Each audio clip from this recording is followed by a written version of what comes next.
ನಾಡಿನಾದ್ಯಂತ ಕನ್ನಡಿಗರು ಅತ್ಯಂತ ದೊಡ್ಡ ಮಟ್ಟದಲ್ಲಿ ಆಚರಣೆಯನ್ನು ಮಾಡ್ತಾ ಇದ್ದಾರೆ.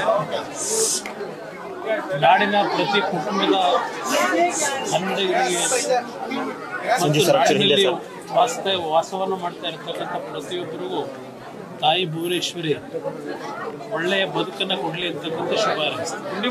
ಡೆಡ್ಲೈನ್ ಕೊಟ್ಟಿದ್ದಾರೆ ಸರ್ಕಾರ. ಮುಖ್ಯಮಂತ್ರಿ ಕೇಳೋದಕ್ಕೆ ಡಿ ಕೆ ಶಿವಕುಮಾರ್ ಕೇಳಿ ಅನ್ನೋ ಮಾತನ್ನು ಹೇಳಿದ್ದಾರೆ. ಇನ್ನು ರಸ್ತೆ ಗುಂಡಿ ಸಮಸ್ಯೆ ಕೂಡ ಹಾಗೆ ಇದೆ ಸರ್ ಬೆಂಗಳೂರಿನಲ್ಲಿ. ನಿನ್ನೆ ದಿನದ ಮುಖ್ಯಮಂತ್ರಿಗಳ ಹೇಳಿಕೆ ಬೇಜವಾಬ್ದಾರಿತನದ್ದು ಅಂತಕ್ಕಂಥದ್ದು ನನ್ನ ಅಭಿಪ್ರಾಯ. ಮುಖ್ಯಮಂತ್ರಿಗಳು ಸಿದ್ದರಾಮಯ್ಯನವರು ಈಗ ಶಿವಕುಮಾರ್ ಅವರು ಅನ್ನೋದು ಪ್ರಶ್ನೆ ಆಗೋಗುತ್ತೆ. ಡಿ ಕೆ ಶಿವಕುಮಾರ್ ಅವರು ಕೇಳಿ ಅಂತ ಮುಖ್ಯಮಂತ್ರಿಗಳು ಹೇಳಿದ್ರು.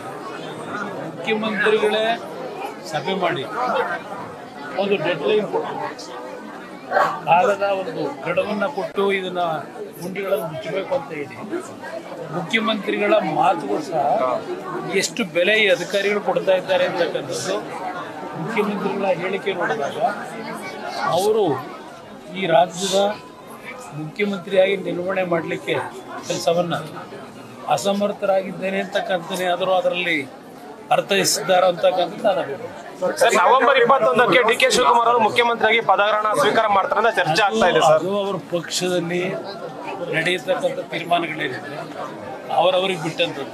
ನಾನು ಆ ವಿಷಯದಲ್ಲಿ ಮಾತನಾಡ್ತಕ್ಕಂಥದ್ದು ನನ್ನ ಸಣ್ಣತನ ಆಗುತ್ತೆ.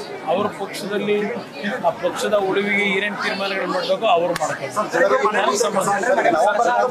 ಅದು ನಾನು ನೋಡಿದೆ. ಈಗ ಯಾವುದೋ ಮನೆಯವರು ಮನೆ ಮುಂದ್ಗಡೆ ಕಸ ಎಸೆದ್ರು ಅಂತ ಹೇಳಿ ಮತ್ತೆ ಬೀದಿಲಿರ್ತಕ್ಕಂಥ ಎಲ್ಲ ಕಸ ತುಂಬಿಸ್ಕೊಂಡು ಆ ಮನೆಗಳ ಮುಂದೆ ಹಾಕಿದ್ರೆ ಅರ್ಥ ಇದೆ. ಅದರಿಂದ ಏನು ಸಾಧನೆ ಮಾಡ್ತಾರೆ ಸರ್? ಇಲ್ಲಿ ಸರ್ಕಾರ ಸರಿಯಾದ ರೀತಿಯಲ್ಲಿ ಕಸ ವಿಲೇವಾರಿಯ ಜವಾಬ್ದಾರಿ ನಿರ್ವಹಣೆ ಮಾಡ್ತಕ್ಕಂಥದ್ರಲ್ಲಿ ಇಲ್ಲಿಯವರೆಗೆ ವೈಜ್ಞಾನಿಕವಾಗಿ ತೀರ್ಮಾನಗಳನ್ನು ಮಾಡಿದೆ. ಈಗ ಲಾರಿಗಳ ಮುಖಾಂತರ ಇಡೀ ಆ ಒಂದು ಏರಿಯಾದಲ್ಲಿ ಇರ್ತಕ್ಕಂಥ ಕಸ ತುಂಬಿಕೊಂಡು ಒಂದೊಂದು ಮನೆಯಿಂದ ಈ ಲಾರಿಗಟ್ಟಲೆ ತಗೊಂಡೋಗಿ ಹೊರಗಡೆ ಹಾಕ್ತಾರೆ ಕಸನ.